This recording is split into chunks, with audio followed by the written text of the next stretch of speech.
In San Francisco, this is Bloomberg Technology. Coming up in the next hour, a roadshow speed bump. WeWork postpones its sales pitch to potential investors, but will the delay help allay investor doubts ahead of its IPO? Plus, defiant Apple. The tech giant tells a European Union court it's been unfairly labeled a tax dodger. More on the case that started Tuesday. And who is laughing now? Netflix co-founder Mark Randolph says Blockbuster laughed at the company's original movie rentals by mail service. We'll hear his thoughts on streaming wars and tech culture. But first, to our top story. It finally happened. WeWork is pushing back its IPO. What was once one of the most highly anticipated public debuts of 2019 is now postponed until October. The shared office-based provider is looking for more time to calm investor doubts about its dropping valuation, governance problems, and financials. Remember that at one point this was supposed to be a $47 billion company. Now that number is about $15 billion and perhaps even smaller. Joining me to discuss in New York, Phil Haslett, the co-founder and chief revenue officer at EquityZen. EquityZen is a secondary marketplace for pre-IPO shares. And also in New York, Bloomberg's Crystal C, who has been covering this troubled IPO. So Crystal, let me start with you. What was the problem today? Is it valuation, financials, or governance problems? Taylor, is all of the above. The simple answer to this question is they have a lot of things to address before they can go out to the investors again and ask them for their money. Like you said, they were looking for a $47 billion valuation, and now we're hearing it could be as low as 12 to 15. And they have actually made a lot of changes to corporate governance, but investors are really looking at valuations, whether they will improve their performance, financials, and whether more changes are needed to corporate governance structure in order for them to be convinced about the valuation that they want to get. Phil, this morning on The Open, they spoke with Gene Munster, who co-founded Loop Ventures. He had some comments, particularly as it related to the valuation part of WeWork. Take a listen. That valuation, I think, is really a wake-up call to private investors that the public markets are holding them accountable. And the specific reason I think this report reflected that is the amount of cash burn. What is a consistent theme in your setup here address this is that companies that are losing a lot of money, not surprising, are being held to lower valuations. In the case of WeWork, it's $1.5 billion over the last year, which is more than what Tesla lost. To put that in perspective. Phil, react to those comments on valuation. Totally. So, I would say WeWork is kind of in a space of its own, having lost $2 billion in 2018. I think in a mix of Lyft, Uber, and WeWork coming or planning to come public in 2019, I think we've seen really like the largest losing companies coming out of kind of the pre-IPO tech space. At EquityZen, amongst these types of groups of companies, we also see plenty of companies that are burning only $100 million or $200 million in cash. I think WeWork is certainly an exception to the norm, but gosh, writing off $37 billion of value over the period of 3 or 4 weeks is certainly going to catch the attention of a lot of venture capital investors and also public market investors. Phil, we can joke on Twitter all day long about how you value a company using the discounted cash flow model for a company that does not have cash flows. But on a very serious note, how do you value this company? Sure. So with WeWork, the first thing we looked at was trying to look at a multiple of revenue and some of the competitors that are publicly traded. And the first thing that we found at EquityZen, through our research, was that some of their competitors like IWG were trading at, I think, 1 or 1.5 times their revenue. WeWork earned, I think, about $2 billion in revenue in 2018. So to come out at a $47 billion valuation seemed ludicrous on its own front.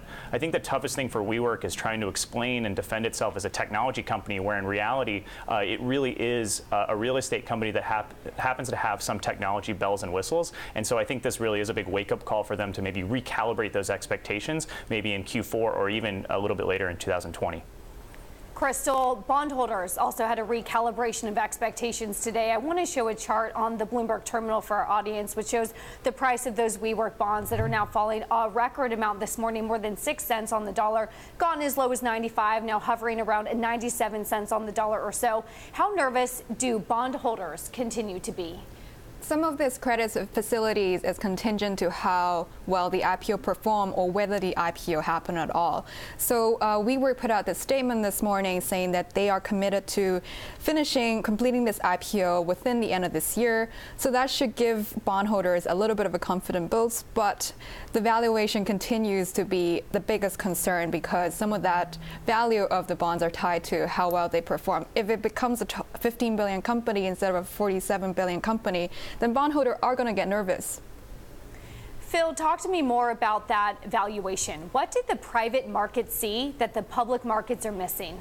Sure. So one of the interesting things we saw at EquityZen, where we see a lot of kind of pre-IPO secondary flow before companies go public, is that there actually wasn't that much interest for WeWork, particularly at the valuations that it had attained from SoftBank and from other investors in primary capital raises. We saw much healthier markets for companies that went public recently in 2018 and 19, companies like DocuSign, companies like Slack that were a little bit more popular with investors. And we kind of would have expected to see something similar for a company like WeWork because the brand is so ubiquitous. However, there was a little bit of hesitation from some of those investors of that lofty valuation. When you get north of $20 billion in valuation, you're not talking about hundreds of unicorns there anymore. The number of decacorns or whatever unit you want to call really drops precipitously. And particularly when you have that kind of valuation coupled with losses of north of $2 billion, I think was just kind of a recipe for disaster here. And one thing I think about is that we've been in very much a bull market, not only in public stocks, but also in private companies. And that has led to founder-friendly terms on how they've raised capital. And at some point, you are going to have the pendulum swing. And I think when you have this type of headline cut in valuation will really start to shift those types of numbers over to investors that are going to start to ask for more corporate governance, more reasonable valuations, and other parts within the cap structure that they'll get more comfortable with. Crystal, when we were talking about bondholders, you mentioned that a $6 billion financing was contingent upon raising $3 billion in that IPO. Assuming that doesn't happen, when does WeWork need to get more cash and where do they get it? I think the very simple answer to that question is they always need to get more cash as soon as possible. If the IPO doesn't happen by the end of the year, they may look into tapping to SoftBank to get a bit more funding. And there were actually some talks about SoftBank being willing to put in another couple $100 million into the company, but that would not move the needle. They would definitely want to do an IPO to, recapitalize. Phil, quickly here, any ideas on when is their drop-dead deadline for raising more cash? Gosh, I got to think that they might want to push this over to 2020, but with only about $3 or $3.5 billion of cash available to them, things could get really messy here starting in Q1 of 2020, particularly if a lot of the lenders that have promised to provide them capital if they raise their IPO before 2019, they're going to kind of put them in this tight bind. If I were them, I'd spend the next quarter really tightening the belt and trying to overhaul spending, show some great numbers at the end of Q4, try to renegotiate with some of the banks and try to list in Q1. Phil Haslett of EquityZen and Bloomberg's Crystal C, thank you both for joining me. And coming up, Apple says it is the world's biggest taxpayer and is playing by the rules. The latest in the EU's court battle with U.S. tech giants next. This is Bloomberg.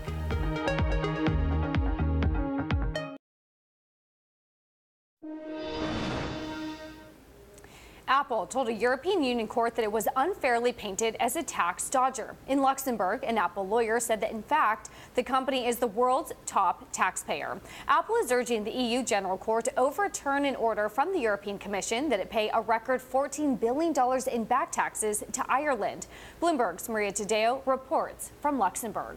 Apple is coming face-to-face with European regulators on the biggest tax case in the world. Right now, the company has appealed a 13 billion euro fine that was dictated by the European Commission in 2016. And now the idea behind this, according to the Europeans, is that Apple received special tax treatment from the Irish government, which allowed the company to pay artificially low taxes.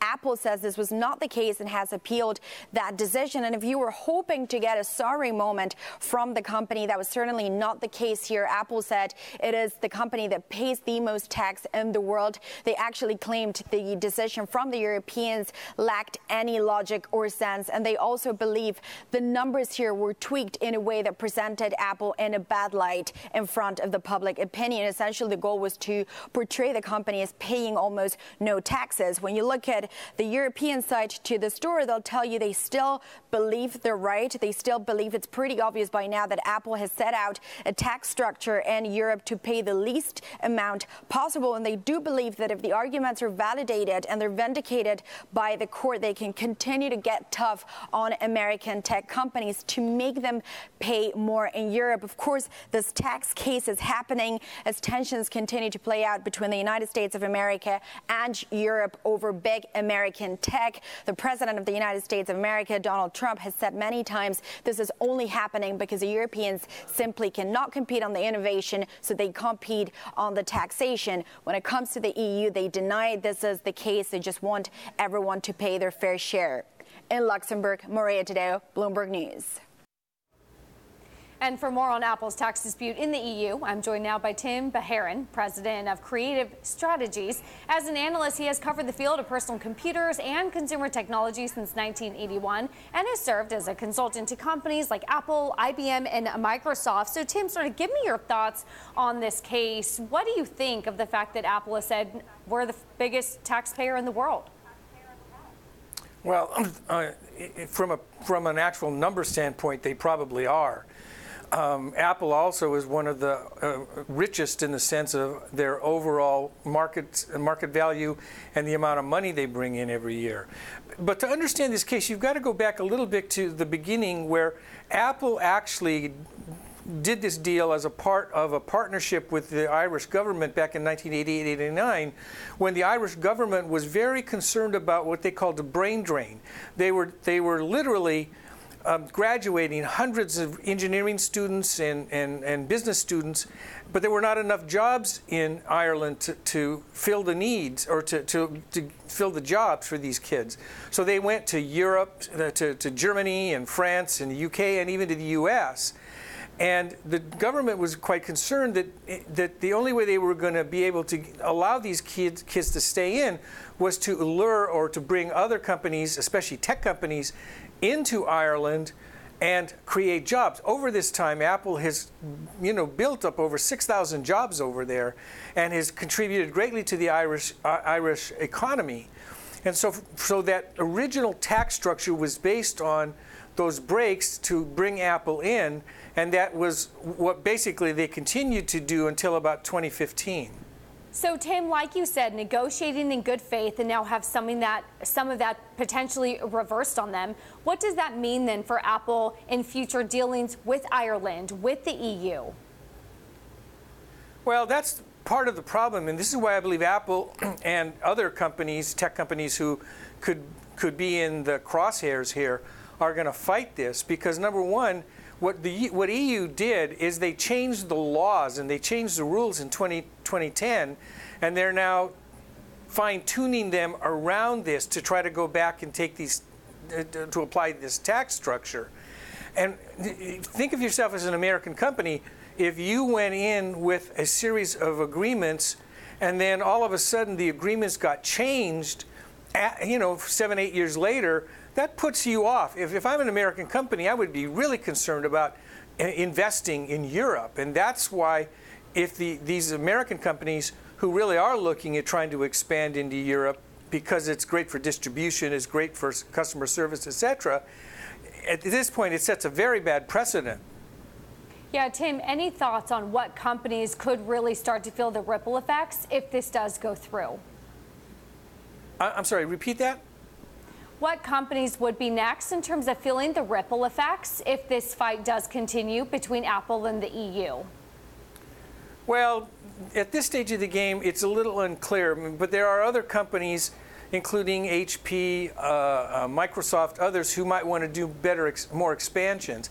That's not exactly clear, but I know from talking to the companies, a lot of different companies here, they're watching this particular case in Europe very closely, because it will be factored into whether they actually do expand into Europe in the future. Well, interesting, like you said, perhaps the EU not concerned about that, at least from this lawsuit's perspective. That was Tim Beharin, president of Creative Strategies. Thank you for joining me. And coming up, more of our exclusive interview with IBM CEO Ginny Rometty as she discusses the huge role diversity plays in the company. And Bloomberg Technologies live streaming on Twitter. Check us out at Technology. Be sure to follow our global breaking news network at TikTok on Twitter. This is Bloomberg.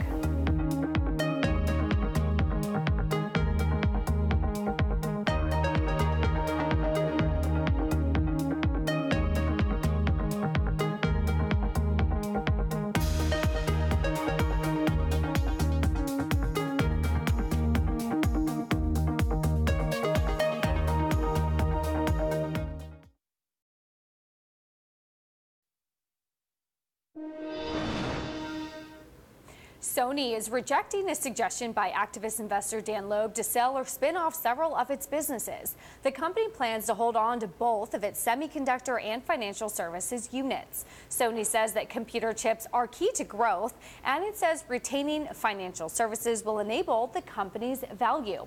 Loeb disclosed a $1.5 billion stake in Sony 3 months ago. And Ginny Rometty started at IBM back in 1981, became CEO in 2012, and has overseen a dramatic repositioning of the company as the tech space continues to evolve and transform. Trust, of course, has become an important theme as technology takes over more of our day-to-day lives. Bloomberg's Caroline Hyde spoke to Rometty about how diversity is key to maintaining that relationship between IBM, its employees, and its customers. When I deeply believe in this responsible stewardship of technology, we could talk about the first piece of it is that people have got to trust these systems. Yeah. The second is that you have to prepare society for them. But the third is around diversity and inclusion. And, you know, it's funny, for IBM, it's as long as I can remember, it's what the firm has been built on. I mean, even longer, from its very beginning.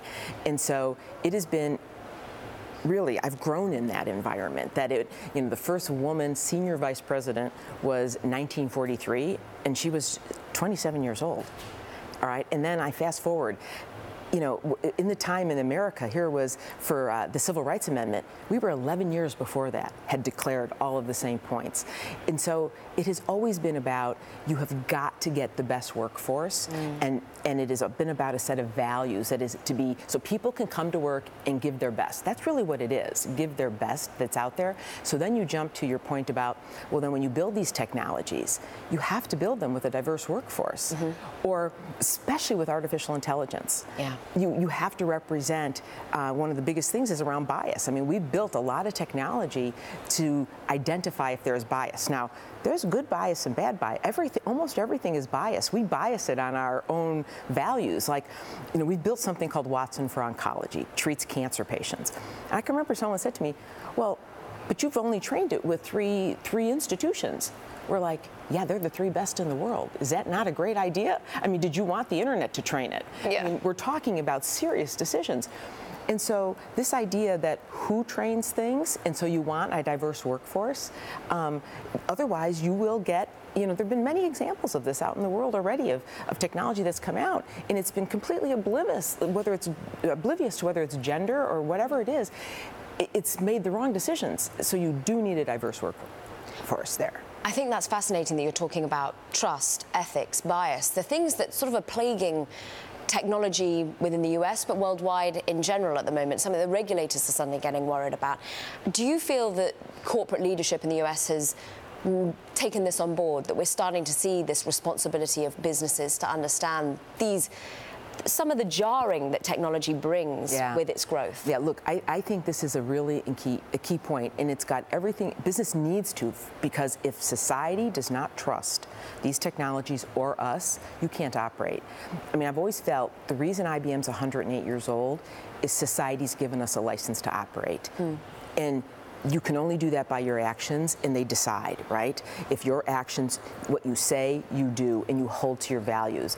And I think of that we manage 90% of the world's financial transactions, the credit card transactions, 80% of the airline reservations, your mobile phones. So you've got to trust, and every company has got to trust that we don't handle that data wrong. So I say to everybody, first off, you got to have a set of principles. Now, I feel we'd always lived by them, but we wrote them down because I said, hey, in this time, we better write them down. Be sure everybody understands. Yes, we feel like we've always lived by them. You got to articulate them, live by them, be willing to be audited, and everyone's got to generally agree to these. And to me, they're very simple. The first one is the purpose of the technology is to augment what man does. Okay, now man is in manhood, mankind. I build it, so I have something to say, and my people, what they do. The second is, and this is really key to your question, that data, its ownership, its insights, and especially true with AI, the models, they belong to the owner of the data. All right, they belong to the creator. And the third is, for these technologies to be trusted, they must be explainable, free of bias. And so I've learned this as we bring out these technologies to doctors, to actuaries. Their first question when they see an answer is, why? So you have to explain it to them or they won't trust it. So you have to have a set of principles and live by them. And they're deeply rooted in your own values, by the way. And I think this is trust is one of the determining factors of this era right now. And so you got to be clear what they are. You have got to live by them. And so when, in history, when people have asked us, a government would say, could I get into your software to see? No, we put never, never, never put a back door in our software. Or when in the United States, when we were asked, would we support legislation that said there should be, if we knowingly had child sex trafficking on our cloud, would we be liable? That only took me 5 seconds to answer. Yes, knowingly. These are based on a set of values. And so society has to know you're going to do that. So I think in this day and age, being clear, and then there should be regulation, but I call it precision regulation, because I am very afraid if it's overreacted, you'll derail the whole digital economy. Yeah. But go after the bad actors. And so, the consumer does have a right to know what data you have, be able to delete it, correct it if it's there. And if someone misuses it, there should be regulation and liability for that, and particularly things against the law. That was our exclusive interview with IBM Chairman, President, and CEO Ginny Rometty. And a reminder to tune in tomorrow on Bloomberg Technology. We'll bring you more of our conversation with Rometty, and you can go online to catch the full 30-minute conversation. Now, Oracle has unveiled an operating system that runs without the need for human oversight. It's part of a line of new software tools meant to make it easier for the company to transition to cloud computing. Oracle is the world's second largest software maker. It's trying to revive sales growth after years of almost stagnant revenue. And coming up, WeWork won't work in public markets as the company postpones its contentious IPO. Will this cause other tech companies to rethink going public? We discuss next. This is Bloomberg.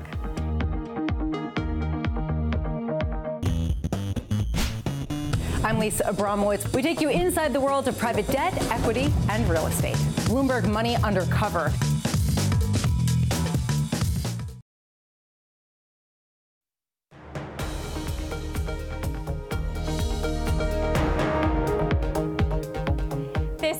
Bloomberg Technology. I'm Taylor Riggs in San Francisco. Back to our top story of the day. WeWork has signaled it is putting off its troubled IPO. The office rental startup says it now expects to complete the share listing by the end of the year. In January, SoftBank invested in the company at about a valuation of $47 billion. Now it's expected that WeWork would be valued at less than a third of that. So is this an issue of timing or valuation? To discuss, I'm joined by Lightspeed partner Nicole Quinn. Nicole, I want to ask you just real quickly, because that is the story of the day. Are you surprised at all around the volatility of WeWork? So with regards to WeWork, it's certainly been an interesting one. If you think about it, in the first half of this year, they had $1.5 billion of revenue. They also had $1.4 billion of losses. And so there was probably a day where the market was okay with that. But the market right now is not comfortable with that. You've seen that with Uber. You've seen with Lyft. The market's not comfortable with those losses. I'm right now an early stage investor at Lightspeed. My prior career, I spent nearly a decade at Morgan Stanley, taking a lot of these companies public, like Facebook, Groupon, Pandora. And so with all of these companies, we'd say we really need to see a line of sight in the next 12 to 24 months of profitability. And that's, I think, what's lacking here. Well, and Nicole, within your decades of experience bringing a lot of these companies to the public markets, is the public markets more than ever being more discerning about the companies where the math works and the companies where, frankly, like you said, the bottom line doesn't match? So I think that's exactly the right question to be asking, because the markets right now are still very much open for business. At Lightspeed, we've had Snapchat, Nutanix, MuleSoft, Zscaler. A lot of our companies do very well straight after IPO. And those are good, solid, consistent businesses. But you're right, the market is very much thinking about, well, are these companies going to be profitable? And that's actually where you're seeing a real distinct difference in the market. Do you think the markets feel overvalued? Are they too lofty?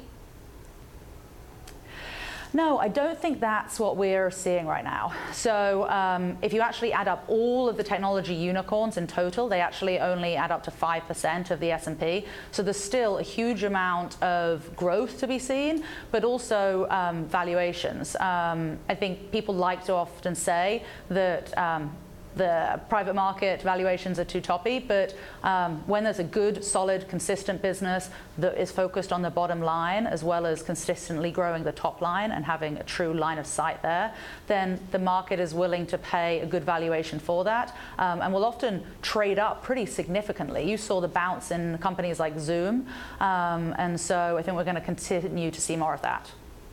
Nicole, I had an interesting conversation with John Chambers, formerly of Cisco, last week, and he said that these private companies need to be coming to public markets much sooner, that they're staying private too long. How do you feel? So I think you're not going to see a big change with that for a while. In fact, there's more and more later stage companies being built. At Lightspeed, we have 9 billion assets under management. We have our early stage fund, but we also have our growth stage fund. And the reason for that is because we see companies waiting longer and longer to go public and preferring to stay private. And so it makes sense for us to also adapt our business model to have a growth vehicle, to be there to support those companies while they want to stay private. And then when they get to a point in their business model where they are stable, then it's a great time for them to go public. But there's no point in them going public when the market's going to see it as too volatile. So it's good for them to have that option. Nicole, you are an investor in some pretty strong female-run, female-founded businesses. Zola, Daily Harvest are a few examples. What does your research tell you about female-run businesses and why they're successful? Yeah, you're right. Over 1/3 of our consumer portfolios at Lightspeed have female founders. It's actually 70% of my portfolio. And so it's a big focus for us. The reason being, if you're starting a consumer company, the end consumer is usually a woman, given the fact that women make up 80% of household decisions. And so we're seeing more and more women finding problems that they've experienced themselves and then bringing a really truly unique solution to the table. Zola is a great one that you called out. Goop is yet another one with Gwyneth Paltrow. We yesterday launched Lady Gaga's House Beauty, and beauty is something that she has been so focused on for many years.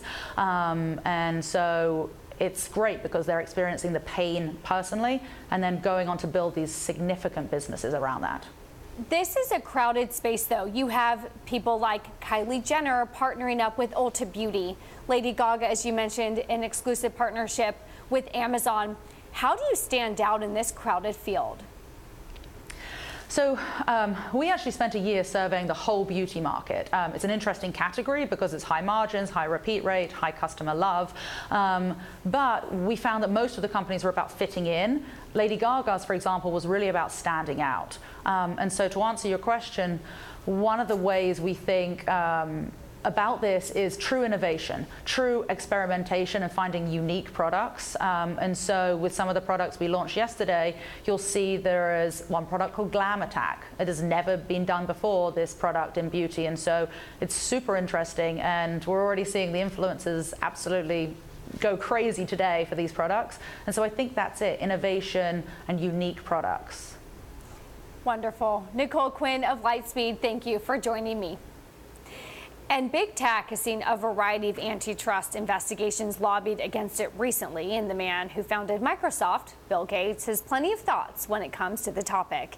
Gates says that breaking up some of the biggest U.S. tech companies is not the right solution to making the market more competitive. Gates made his case to Bloomberg's Eric Schatzker in Seattle. I don't know the last time a company was broken up. It's I think quite a long time ago. And you have to really think, is that the best thing? If there's a way the company's behaving that you want to get rid of, then you should just say, okay, that's a banned behavior. Stop just doing splitting that. a company in two and having two people doing the bad thing, that doesn't seem like a solution. So it's a pretty narrow set of things that I think breakup is the right answer to. These companies are very big, very important companies. So the fact that governments are thinking about these things, that's not a surprise. I was naive about this, but that was a long time ago, and I didn't realize that as Microsoft gets successful, we'd come under scrutiny, and we went through our thing back in the 90s, and that's made us more thoughtful about this kind of activity. Do you share the government's concerns that any one of these companies, or all of them perhaps, are doing things, abusing their power and influence in such a way that it undermines either the political system, and we've heard about that, or perhaps the consumer economy, and we've heard about that too? I think these companies are behaving totally legally. They're doing a lot of innovative things. The fact that the tax rules incent you to structure in a certain way and to minimize your taxes. People should look if they want to change that going forward. That's a real question. Social media, nobody had a crystal ball that in some ways that would be a way of sort of radicalizing people or splitting them into different groups. What exactly the solution to that should be to have us more reading a common front page and not being pulled to extremes, I don't think you can rely completely on the tech industry to worry about that enough, come up with the solutions. I do think government really needs to talk about what those rules should be. So it's not, you could say unbiased, but I see these as well-meaning, highly innovative companies that it's up to society to make sure that their innovation doesn't have negative side effects. That was Bill Gates speaking to Bloomberg's Eric Schatzker. And coming up, Facebook shedding more light on what content stays up and what content comes down. We look at the so-called Supreme Court next. This is Bloomberg.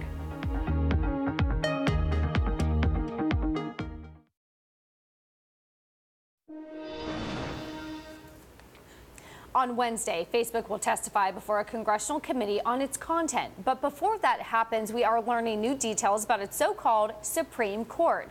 Now, the social network has revealed the final charter for its independent oversight board. It's a board that will be able to make irreversible decisions about what posts stay up and come down, even if Facebook disagrees. This comes amidst ever-increasing scrutiny over content that includes misinformation heading into the U.S. presidential elections. And to tell me more about this, Bloomberg's Sarah Fryer, who covers all things Facebook for us. And in Washington, Eileen Donahoe, she's executive director of Stanford's Global Digital Policy Incubator. On Tuesday, she spoke at the Federal Election Symposium on election interference. So, Sarah, let me start with you to set this up. What did we learn today about the Supreme Court? We learned that Facebook is going to have this very high standard for what it should be. Whether it's actually possible is much harder. They say that all these people will have no conflicts of interest, real or perceived. They will, collaborate very well and articulate their thoughts well, and that they will make binding decisions that even Facebook can't reverse. And that is all going to happen in a way that is financially protected from Facebook's money, even though they will be indirectly funding it. No one can be fired for making a bad content decision. It all seems good. The question is, who is going to be on this board that fits all of these qualifications for having this diverse, varied opinion set? And how are they going to make it work with 2.7 billion users and only 11 to 40 people on this committee? Well, and as we talk about Facebook, big tech pushing forward to the elections of 2020, Eileen, I want to bring you in here because you were part of this symposium today between Stanford's Cyber Policy Senate and then, of course, the Federal Election Commission. You were on a panel there. What was your key takeaway as we push forward to the elections, if big tech sort of is ready to handle the misinformation that may be coming? Yes, so we got into the global nature of the threat to election integrity around the world and where the United States fits into that picture. I have to say that the Facebook Supreme Court External Oversight Board is dealing with Facebook's own community guidelines with respect to the kind of content they want to see. The disinformation threat is somewhat different. That is much more of a society-wide, cross-platform threat. We all talk about all the different vulnerabilities we have to our election integrity, ranging from the infrastructure that deals with voting, voter registration, tabulation. That's the hard infrastructure. There's the data security for candidates, parties, et cetera. We saw, John Podesta's email doxed and then reported on widely in the 2016 election. That shows you the importance of data security and information security. The disinformation threat is a different piece. And I want to point everybody, if you care about that whole spectrum of ills, Stanford University just put out a very important report on all of those types of vulnerabilities to our elections and a whole series of recommendations. Today's event at the FEC was focused on the disinformation threat. Here's the important thing to remember. Most disinformation doesn't violate Facebook's terms of service, community guidelines, or the guidelines of the other platforms. Most of it's not illegal. Most of it is not even technically false. It's manipulative, and the real challenge is how do we protect against that manipulation of voters without undermining free expression? And the bottom line of today's program was that it is going to take a society-wide, cross-sector initiative and bringing the public into this and doing media literacy and getting people to feel a sense of outrage about manipulation is going to be a big part of the solution. Well, Eileen, when you talk about finding a solution, we should note that at the symposium there was big tech there. You had some representatives from Google. You also had a lot of senators and national security experts as well, sort of all participating. What was the collective decision, if there was one, about how to tackle this? Is it more regulation? What's the solution? Regulatory solution in the United States is really tough, given our First Amendment and Supreme Court doctrine on it. Also, the state of the Congress. So I would not look to a regulatory solution as it relates to disinformation. There can be regulatory solutions to other aspects of the election security vulnerabilities. And there are many bills that are out there. On the disinformation front, the tech platforms are trying to focus on manipulative behavior, inauthentic, coordinated disinformation. That's where they should be focused rather than the content basis of disinformation. But a big thing that we took away today was the role of the regular, mainstream, traditional media. They play a much bigger role in the disinformation front than has currently been recognized, and we all need to turn attention to that other part of the media landscape. Also, I've got to say, You are right, and those 2020 elections certainly coming up quickly. Thank you. Sorry to cut you off. That was Eileen Donahoe of Stanford University and Bloomberg, Sarah Fryer. Thank you both. And it's still ahead, changing the way we watch. We speak to the co-founder of Netflix, Mark Randolph, on how the company came to be. That's next. This is Bloomberg.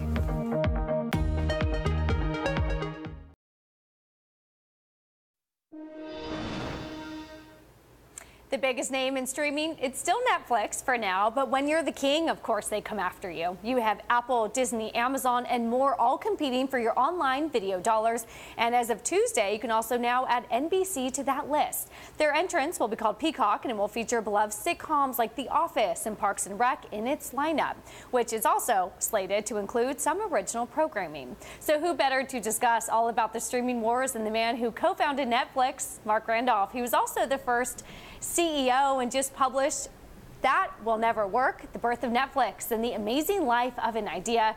Mark, thank you for joining me on Bloomberg Technology. Taylor, Give me a recap sort of this book and sort of your thoughts on how Netflix has changed since you left the company. So That Will Never Work is really the untold story of Netflix. I mean, it's about how a couple of guys with no experience in the video industry took a crazy idea that no one thought would work, that my wife didn't think would work, and somehow turned it into a company which is changing the face of television. Well, Mark, it is changing the face of television, and arguably, I wanted to show a chart to our Bloomberg audience here, because when we talk about Netflix, you can't talk about Netflix without also talking about the ways in which it's changing television, which is its free cash flow and the rate at which it is burning through cash to stay ahead of all of those competitors. As you take a look sort of at Netflix now and how it's progressed over these years, does it concern you at all about the competition that's heating up and the cash that Netflix is spending to frankly stay ahead? So Taylor, I haven't worked at Netflix for almost 16 years, so I can't really talk specifically about the tactics or the strategies they'll use to compete in these streaming wars. The only thing I actually know something about is the culture, because the culture, of course, springs from how the founders treat each other. It springs from how the founders treat their employees. So I do know a few things about Netflix and its capacity to compete. I mean, for one, Netflix has always been about the customer. It was never about streaming. It was never about shipping DVDs. It was about helping people find movies they love. And the second special thing about Netflix is the fact that they push decision-making so deeply down in the organization. It's that freedom and responsibility culture, and what that does is give them the capacity to respond so quickly to any threats or any opportunities. So when I take both of those, I actually feel quite confident in Netflix's ability to respond to the fact that there's going to be so many new entrants. And how does that culture set Netflix apart and set them up for success as everyone else tries to come after it? Well, at the beginning, and I talk about this in the book, we couldn't have time to tell everyone, here's exactly how to do your job. Instead, all you can really say is, here's where we're going, and I'll meet you there. And trust them to figure it out, and then you give them the freedom to do that. Now, that's easy for Reed Hastings and I to do when we have 7 employees. A little bit harder when you have 70. Really hard when you have 700. But Netflix now has 7,000, and they still work that way. So even though Netflix to some is the big behemoth, to Netflix, they're still a startup. They still are willing to do whatever that takes. Well, you do have a lot of competition coming after Netflix, even though they probably think they are pretty small. What would be your biggest advice to a company in the streaming service, or your advice to Netflix on how to differentiate yourself and stay ahead? So my advice is the same whether it's to Netflix or to any company in the streaming wars. My advice is the same to any big company or even to any startup. Number one, you do have to always put the customer at the center of your decision making. Once you begin thinking about what's best for shareholders rather than for customers, once you begin thinking about what's better for your infrastructure, that's when you get into trouble, both in business and in ethics. I also say you've got to focus. You have to say what is the most important thing we're doing and stick to that, even though there's dozens of other things that seem important. You know, you are an entrepreneur and you're investing and constantly looking at new opportunities. Where do you see the next opportunity? Taylor, that's the big question. And if I knew exactly what was coming next, boy, I'd be in that business right now. One thing I've learned is whenever you have a new idea, everyone says the same thing. They say, that'll never work. But my motto is, hey, nobody knows anything. No one really knows a good idea from a bad idea until after you try it. So whether the future is, artificial intelligence, whether the future is avatars, whether it's beaming movies telepathically into your head, who knows? That's why it's so exciting, though, to be a consumer and just see what's happening with the way TV's being made and delivered. Well, and as a consumer, one thing that we always talk about when we talk about competition in the streaming wars is pricing. You have a slew of people coming out with $5 a month, $7 a month. Netflix, their most popular program, is around $13 a month or so. As a consumer, do you feel like it's just a race to the bottom here in terms of, frankly, what you'll have to pay, and everyone might now have to lower their prices to keep up? No, I think what's happening with these prices is you're allowing people to have multiple services, to pick from a menu, so to speak. I mean, compare this to just a handful of years ago when your only choice was cable, and you had to pay in the $120, $140 a month. You really only could have one. Now, certainly with Apple coming out $5 and Disney, Netflix being in that $10-ish range, there's no reason you can't have more than one.